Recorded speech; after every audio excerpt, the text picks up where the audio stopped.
Welcome to another episode of It's All Clutter. This is our special edition where we are having clutter conversations with some of our amazing clutter bosses.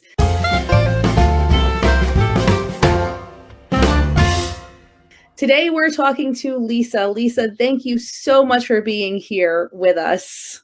Oh gosh, my pleasure. I'm thrilled to chat with you today, Jess. So Lisa, I always like to start with, how did you get here? How did you get onto this podcast with me today?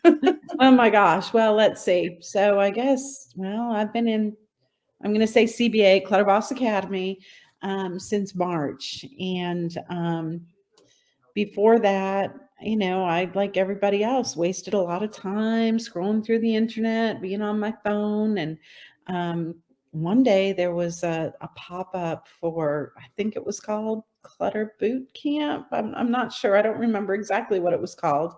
I, like a lot of people, had started decluttering on my own several times, had, read the books, done what I thought I was supposed to be doing to get my house in order, but really was never very successful. And as I've shared with our group, my why is kind of personal. I have a chronic illness. I have leukemia, and hopefully can say this without crying, as I've done before, but probably will be gone long before my husband and kids, and just didn't want to leave them with this house full of stuff that, if it didn't really even mean a lot to me, how could it possibly mean anything to them? So that, I think I said to you, Jess, at one point, I just wanted it to be turnkey, the opposite way out, for my husband if I'm not here. So that was my why. And that was how I got here.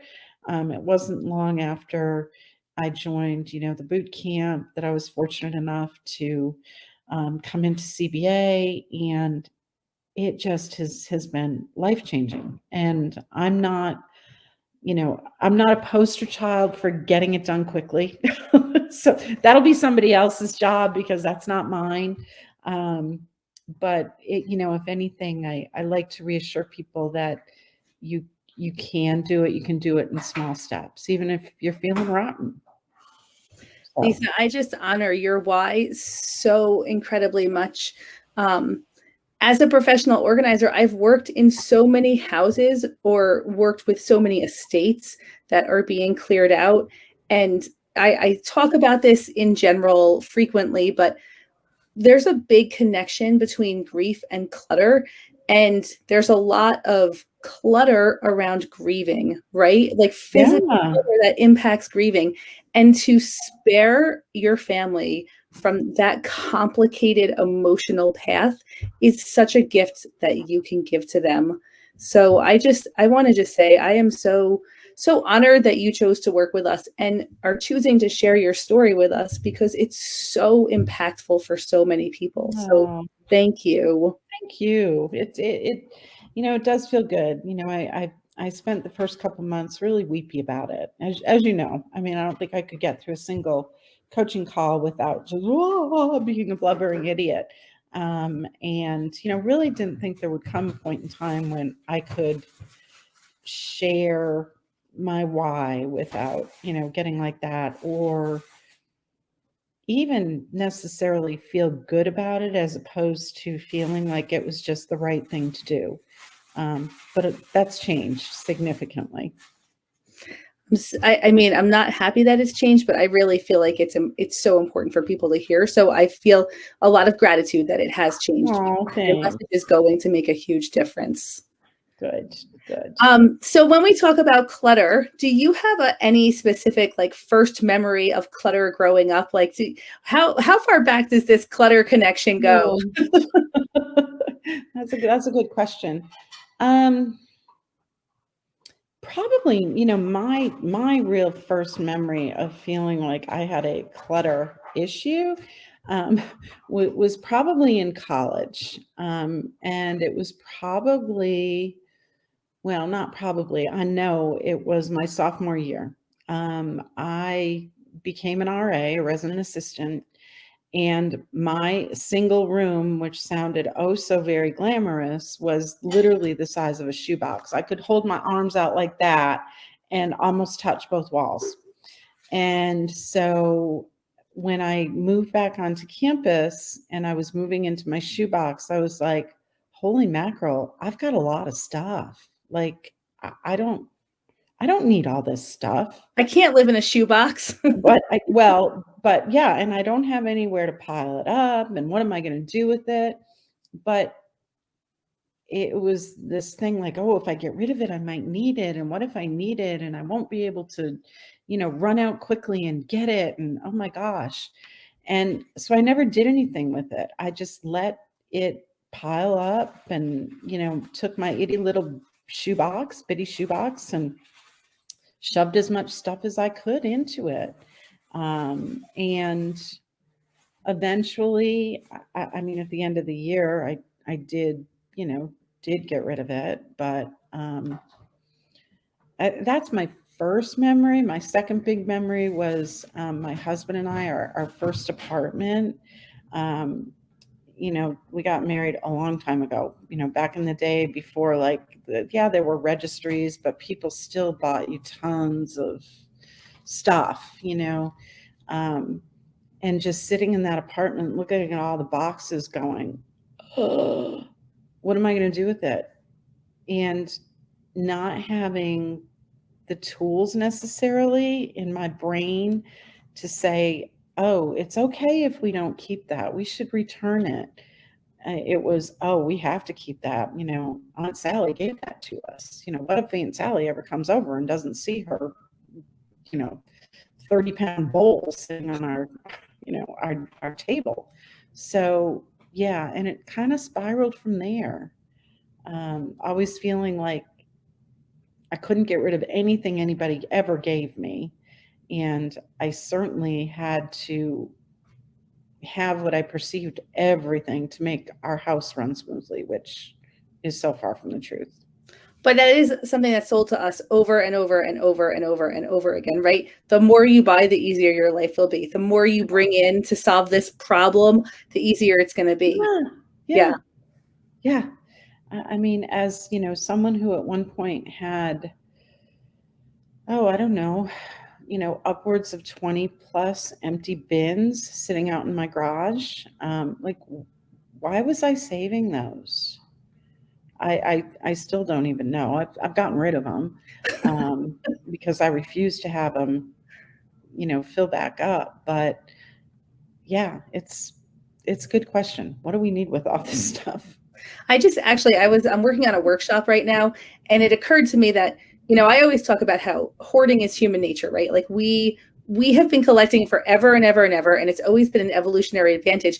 And I just made another connection recently that, early primitive societies were called hunter and gatherer, and all we are doing is gathering and gathering and gathering. Right? Why did I make this connection earlier? We are in a 2021 here, hunting and gathering, but mostly just gathering. Like we have not evolved to the time that we live in by any stretch of the imagination. No, because we don't have to hunt. It's so readily available to us. I mean, we don't even have to leave our couch. We can just, bang, good, it'll be here tomorrow. Oh my gosh, we don't even have to move our thumbs very much. No. We used to have to go on long hunting treks. Right now we're like no, we don't burn even a single calorie doing it. So. It's so true. We just have not evolved to this point with the gathering side of it. Absolutely. It's crazy. So Lisa, what if you had thinking about your decluttering journey now, since you've been working with us and really making a lot of progress? I know you say you do it all at once, but you have been pretty consistently, what I would consider consistently, making progress. Life gets in the way sometimes, but you always pop back in and keep going, moving forward. What would you say has been a big aha or like a key to the whole thing for you? Probably one of, the keys for me is, when I first started, I was reticent to really celebrate my quote unquote little wins because I still had it in my head like, oh my gosh, look at the pictures other people have done, what seemed like entire houses in 25 minutes, and I, Not true. If you're listening, that's not true. it's not totally not true, totally not true.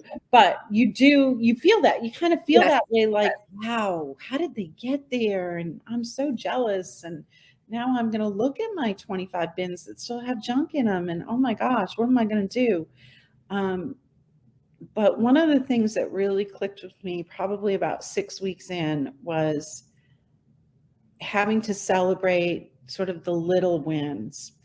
Um, for example, when I first started, I remember one of the first things I did, and Jess, you always said, start with the low hanging fruit. Cleaning out simple things, cleaning out one of the junk drawers in my kitchen. I felt, when I started doing it, I was like, how hard is this? Like, I don't use this, I'm going to get rid of it.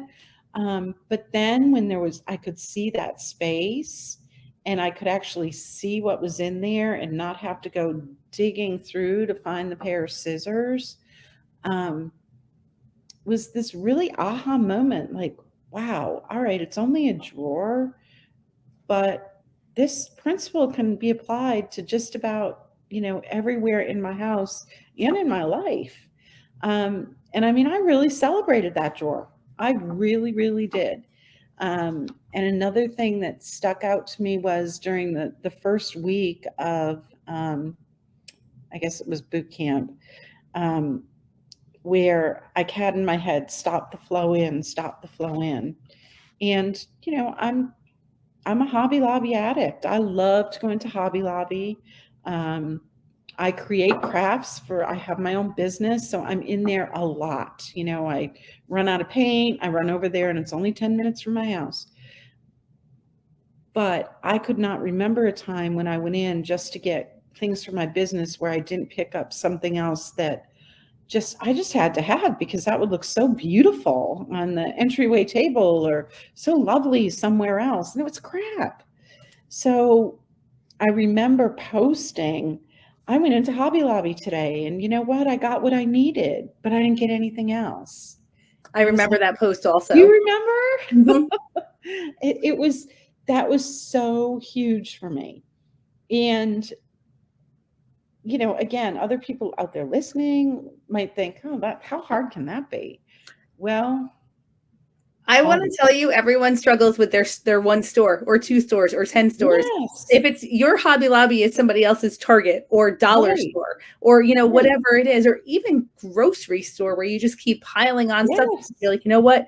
What if the stores shut down and I have no food? And, I mean, it's all fear driven, or in some cases, it's really good sales tactics. I mean, we know exactly how to get people to buy stuff that they don't need.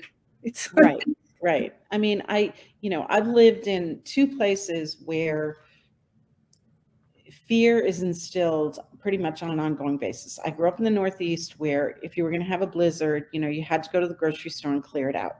Like there was Yep. just no getting around it. So, I mean, I watched my mom for forever. Every time there was even, that four-letter word snow was in the forecast, we had groceries for years come into our house.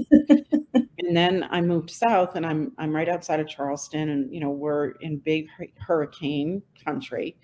And so, oh my gosh, utter the word hurricane and everybody's off and running. What are you going to do with 10 loaves of bread? It's going to I go mean, because the bad. truth is, you either lose power for a couple of days or you lose your whole entire house, right? It's like there's no way, there's nowhere in the middle. It's not like you're without power in most cases, right? I can Right. think of maybe the only case where people have been without power for a really long time is the Texas snowstorms, right? But that's very Yeah. rare, Yeah. right? Yeah. So that's usually it's a short, and even if you don't have power, your food doesn't last for that long as it No. is, right? Even with a So generator, you're not going to use your generator to run your refrigerator constant. I mean, it's just this whole, it just goes back to you feel like you have to have so much stuff. And right. that's going to make me secure, and that's going to make me happy. And at the end of the day, I can remember, I don't know, 3 or 4 years back, we were supposed to take a direct hit on one of the hurricanes. And I mean, all the models had it plowing right into us. And I was panicked. My kids were still home. had to be more than 4 years ago. So anyway, I went out and I mean, I bought all this stuff that in a million years, under normal circumstances, we wouldn't even use. And then when all was said and done, and a few kind of hurricane warnings later, it was still sitting in my pantry. I didn't have room for all of this. I was like, what am I going to do with it? And I ended up throwing it away. What a what a huge waste. It wasn't even stuff that the food pantry would want. I Right, mean, it it's was like if you're stupid. not gonna eat it during normal circumstances, you're not gonna eat it, period, Right, right? right. Like I don't know. It just, I was reading something really interesting later. We have these things called or earlier today, we have these things called blessing boxes around our communities where you can put non-perishable goods or to donate or paper goods. And someone wrote in about how grateful they were for the blessing boxes and the things that people left. But they said, you don't realize when you leave us like 12 boxes of macaroni and cheese, we don't have milk or butter to make it. Or when you leave us the cans, can you get us like one of those simple can openers because we don't have a can opener to open them. And I thought, wow. so interesting, right? I mean, we feel like if we like donation feels so good, but the reality of Yeah, donation is way more complex than we ever really can understand. absolutely. Absolutely. And that just so hit it with me because I will, periodically just yank things out of my pantry to drop off at the blessing boxes. And now I'm really going to think twice like, well, all right, maybe that box of cereal, like if they don't have milk, what good's that going to do? So, Right, right. yeah. But Such anyway, No, sorry to that's be I off mean, it's topic. such a good point. It's totally on topic because that's why we're here to talk about all of these nuances to decluttering. So Lisa, you talked about the Hobby Lobby, walking out without buying anything you didn't need. Do you have any other like things that you're most proud of from your journey so far? Sure. Well, I mean, today I was working on something that, seems like a small thing, but for me, I feel really good about it. So we must have enough travel toiletries in our house to probably outfit 10, 12 houses easily. And I have, without exaggeration, 5 kind of different travel bags that I would put different shampoos, different this, different that. And we're going into a time where we have season tickets for football, at school at Clemson, and we go up, every weekend there's a home game. So I don't, for whatever reason, yesterday, it really struck me when I walked into my bathroom and I had outgrown the space now for these ever evolving little travel bags of crap that I really needed to get a handle on it. Like I needed to get it under control. So I spent this morning, I had stuff dumped everywhere. I dumped it all over my bed and we have a king size bed. And I will tell you, all of those little itty bitty toiletries that you collect or you buy filled my king size bed. And I have managed to put to the side ones that were not expired that I'm going to donate to the Ronald McDonald House here. Loves to get those things because they use them for families in transition. And I have an even bigger garbage bag, and I have one travel bag. Why do you think we So love miniature things so much? It's I like don't know. we are obsessed with miniature in this society. Like, And I have all kinds of containers too that I use to fill with my favorite things, and I don't even really use those miniature things. So I don't know. And as I was sort of going through it, but yeah, that's kind of where I'm at, and I felt really good. I was like, wow, this feels awesome, awesome. And now I don't have 5 bags lined up in my bathroom. I have one, and it's ready to go. I love And it. I I'm love not it. going to be going through that stuff on Friday morning when we're getting ready to leave going, "Oh, where's my my favorite deodorant? It must be over here in bag number 4." Um, no, it didn't really upset me to throw it didn't upset me at all to get rid of half, no, more than half. Like I'd say I got rid of 80% of what I had. it changes your whole perspective on time, right? Is every Absolutely. miniature thing takes your time. Yeah, yeah. And yeah, there were some really, ridiculously expensive things that I had bought along the line that were, sample sizes or things that, oh, I was going to use that face cream and it was going to get rid of every single wrinkle and I had to have the travel one too. Well, no, no, that's not what makes me happy. So, Do you think we should tell the audience that wrinkle cream doesn't really get rid of wrinkles? Should we reveal that now? well, I don't know. Look at me. I can tell you, I've tried them all, and I'm just thinking that, yeah, no. So, Also, why do we want to get rid of wrinkles? I mean, they come from smiling and feeling emotion, and that's like such a positive thing, right? Like yeah, you're living life. That's why you have wrinkles. yeah, yeah. I mean, I don't know. I probably could have, with the amount of time that I spent in my bathroom and going through stuff this morning, you would have thought I could have done a better job putting some makeup on. Sorry, I didn't. I just, I I think you look didn't. beautiful. Thank you.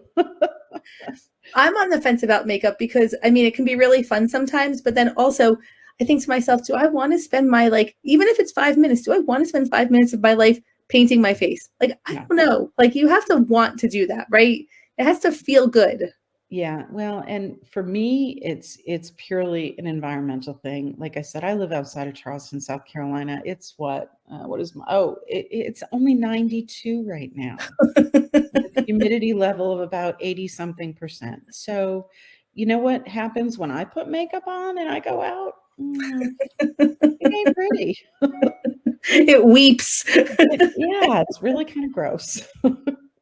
Yeah, no, that's a really good point. I mean, then you have to have the right makeup for the humidity and the this and the that. And it's like, when does the insanity stop? Right, Like, right. when do we just say, okay, Yeah, no, no. yeah. And I mean, and that's the other thing too.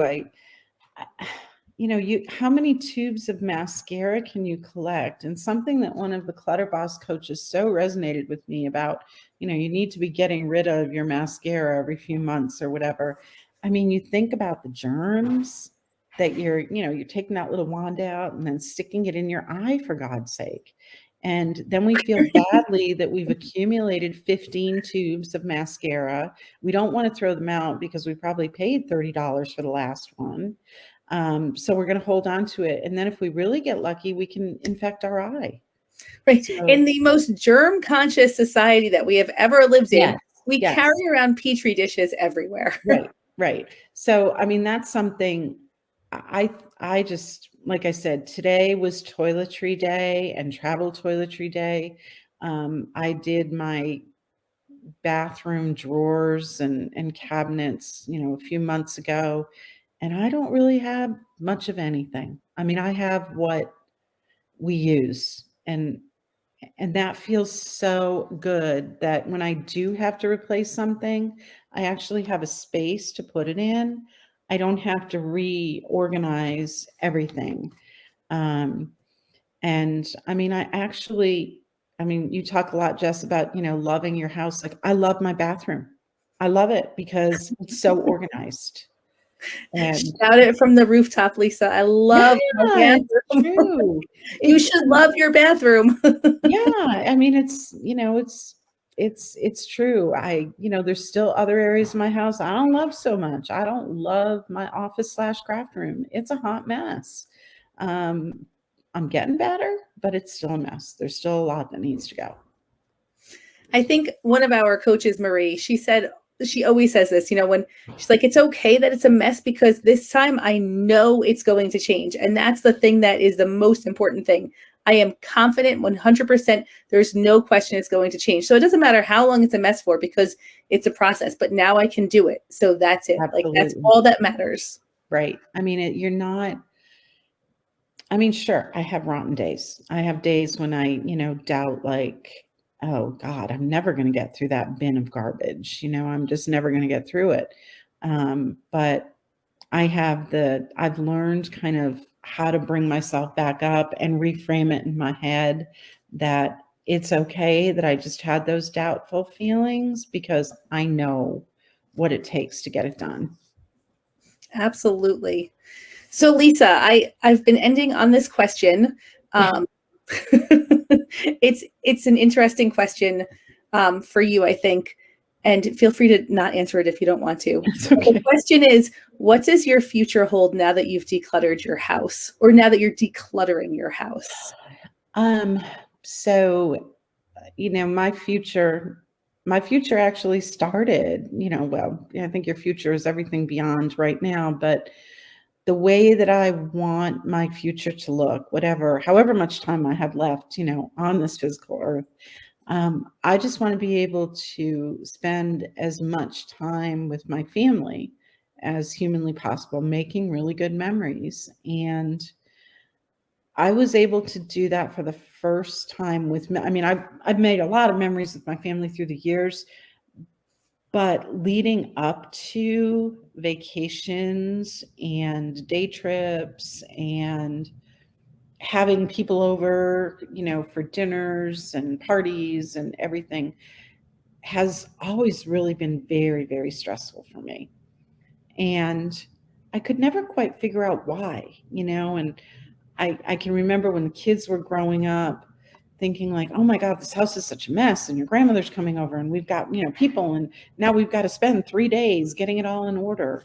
Um, I don't have to do that anymore because it is in order. I can do the 20-minute clean at the end of every day. And yeah, there's weeks that things do start to get a little out of control. The mail gets piled up. But, my future is just trying to stay organized so that, if my youngest son calls who's local and says, hey, mom, you want to come over and have dinner? I can be like, sure, I don't have to stay home and clean the kitchen and put away the garbage that I really don't have room for. And um, it's just making those memories and being able to grab my one cosmetic bag and know that everything I need, whether it's for 2 days or 10 days, is right there. And I don't have to think about it. I don't have to waste time. I can just do it. And that my clothes are in a place where I can go, oh, yeah, okay, I want to take those 3 outfits. And that's it. Just go and be able to be really in the moment with my family. That's my future.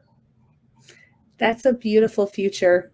Oh, thanks. It's a beautiful future. And the truth is, nobody knows how much time they ever have left. And Yeah. I always say to everyone, like, just start now. Just start now because there is no time to waste. No, no. And you don't want to, I mean, I think back, and you can't get time back, but I think back to when my kids were, like I said, little. And, you know, I saw my mother do it. We used to, watch her freak out, when we were going to have people, everything's got to be put away, your toys are everywhere. And, I kind of repeated the same thing.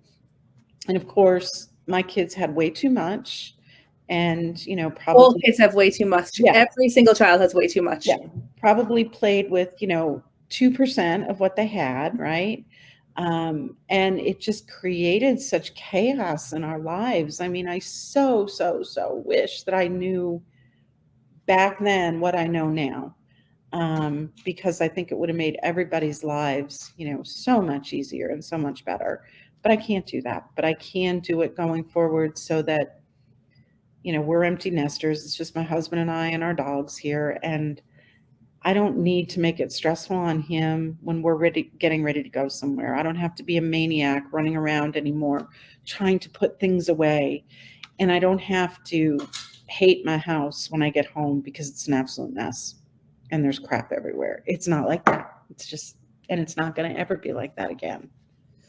And yeah, there's rooms that are like that. I have a whole, you know, family room over the garage frog that, well, Jess, my husband moved everything out of the storage up there in there. The bonus room. There's no such thing as a bonus room. It's not a bonus. It is No, not a bonus to have more storage in your house. no, there's no bonus to it. It was a place for him when we got a new roof put on to move bins that now I need to go through.